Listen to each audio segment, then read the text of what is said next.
Welcome back, folks.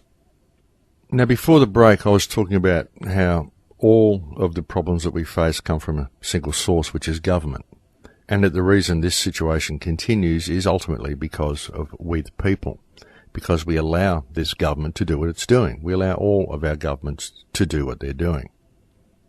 And folks, we do this because we've forgotten the position that governments actually play in our societies and in our lives. We've been taught to believe that our governments actually rule us, but they don't, folks. Our governments are actually employed by us to act as our administrative arm. We need government to provide us with such things as basic infrastructure, roads, schools, good education system, healthy food, cheap housing, all of the things that the government seems to be grossly inept at actually providing for us, with any degree of quality, I might add. But that's what we actually employ them to do. They're our administrative arm to ensure that the country runs smoothly. But through our corrupt education system, through the brainwashing we've experienced through the media, and just through the general socially accepted pecking order that we get taught to believe is real, we've begun to accept these governments as our rulers. But they're not, folks. They only have the power that we grant to them. I've spoken to you about this before. The governments have the power that we, the people, grant to them. We entrust them with that power, and we are the beneficiaries of that power that we grant to them. So the governments are essentially the trustees of the power that we give them. And simply due to the fact that these governments are now enacting legislation that effectively restricts and enslaves humanity, they're claiming things like pollution and global warming as the reason for doing this, and yet they're allowing the corporations that actually create these problems to continue with what they're doing. So they're doing this sort of stuff. They're also creating an extremely brutal police force. We are seeing our police of modern times act virtually like Gestapo and Nazis. Just by simple observation, one can see that the main job of modern police is certainly not one of protecting society or preventing crime, but is actually the job of enforcing law.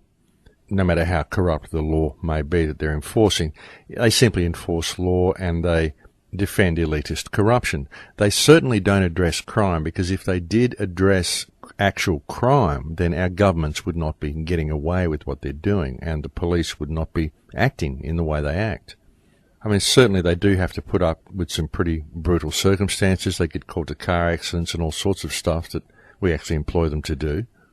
But as far as brutalizing and terrorizing society and enforcing corrupt legislation upon human beings, they too very much operate in breach of trust, as they only get their power from the governments that we entrust power to. So everything these governments are doing, all the power that we've entrusted to them, is being misused, and these governments are constantly operating in breach of trust.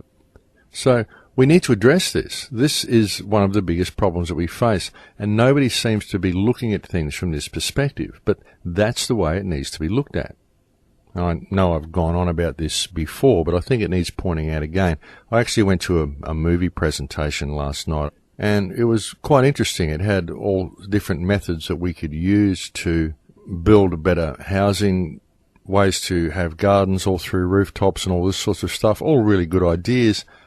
But it failed to mention the fact that these are simply good ideas, but they are not things you can actually put in practice because of government. The government won't allow you to put these things in practice. There's many places all through New York that the government won't allow people to put rooftop gardens in, and you can go and buy a property somewhere, but as soon as you try to attempt to build something like a cob house or an eco-dome or an earthship, you find that there are council regulations and building codes to prevent you doing these types of things. So they're great ideas and they're great novelties to build one on your property, as long as you don't want to live in it or actually use it, because the government that's in place will not allow you to do so. So what we need is a workaround for problems like that. And of course the solution to that problem is to build community and build community awareness. Because one person will never be able to stand up against the system alone. But if the entire community sees the system for what it is and bands together to make a better world and makes that community work as a whole and work as one, then that will empower communities around you and it will spread out to other communities. So you need to have this grassroots movement happening to get these initiatives happening and get these eco-domes and these rooftop gardens and all these things going. But you need to be able to stand together against the councils and against the governments and re-inform the governments that they are actually our administrative arm and that we know what's best for us. We don't actually need governing. We simply need honest people to manage the infrastructure for us. That's what we employ them to do, and they're forgetting that that's what their place in society is. So that's how you have to address these things, folks. You can look at all of these alternative ways of doing things, and that's all very good, and all of these methods need to be employed. But you also need to address the problem that has created the need for you to implement these alternate measures. Because if man was left to be free, and if things were done properly to begin with, we wouldn't need to be employing any alternate measures. We would be free to do what needs to be done, without the hindrance of corrupt legislation that prevents humanity from being humanity and serves only to empower corporations and the controllers of the monetary system. Very few of these films ever address the money supply. And the money supply is truly the head of the snake, folks. The first thing we need to do to improve society at all is to take the interest off money. That's the first step. There's no point in trying to do anything within the constraints of the monetary system that currently enslaves this planet to debt. And that's exactly what it's designed to do, folks. The money system is designed to milk the wealth of the planet and transfer it into the hands of those who issue the money. That's what it was designed to do, and that is, in fact, its sole function. And just having this basic understanding of the money supply gives society the ability to be able to appraise its politicians using this yardstick. Because, quite obviously, any politician who is in power, who refuses to address the situation of the monetary system, is unfit to hold that position. It's as simple as that. There's no grey area there, folks. And I would suggest, and I've said it before, that any politician who has not yet spoken out against this interest-based money supply is either a criminal who works for an international banking cartel or is too stupid to hold the position that they currently hold. Or perhaps simply they're badly educated and they can only operate in a state of left brain. But whatever it is, they're simply not fit to hold that position, because by holding the position they hold and failing to address the damage that is done by this interest-based money supply, then they are and can be nothing else than part of the problem. And let's face it, folks, they're always part of the problem, and all they do is create problems. It seems like a nice little situation they've cooked up in Libya as well, while everybody's distracted with Japan, the United States and France and England have decided to declare a no-fly zone over Libya, while also flying in there and bombing Libya themselves. So according to them, it's a no-fly zone, only they're allowed to fly, and they're going to go in and bomb the country under the pretext of getting rid of Gaddafi. They're going to go and bomb the country to save the civilians, of course, the way they did in Iraq. They turned Iraq into a cesspool and an obliterated, bombed-out graveyard and caused the death of over 1.6 million people so far in order to save them from tyranny. This is, of course, wonderful Western logic. Only the leaders of the Western world could come up with logic like this, folks. This is, of course, logical fallacy. We're going to go in and bomb the country in order to keep it safe. Amazing. And people just seem to fall for it. The media presents it and cooks it up and puts a nice little ribbon on it and promotes it to the world, and everybody just cuts a slice and swallows it. It's amazing. And that just seems to be the way the world is these days. So yes, very interesting times indeed, folks.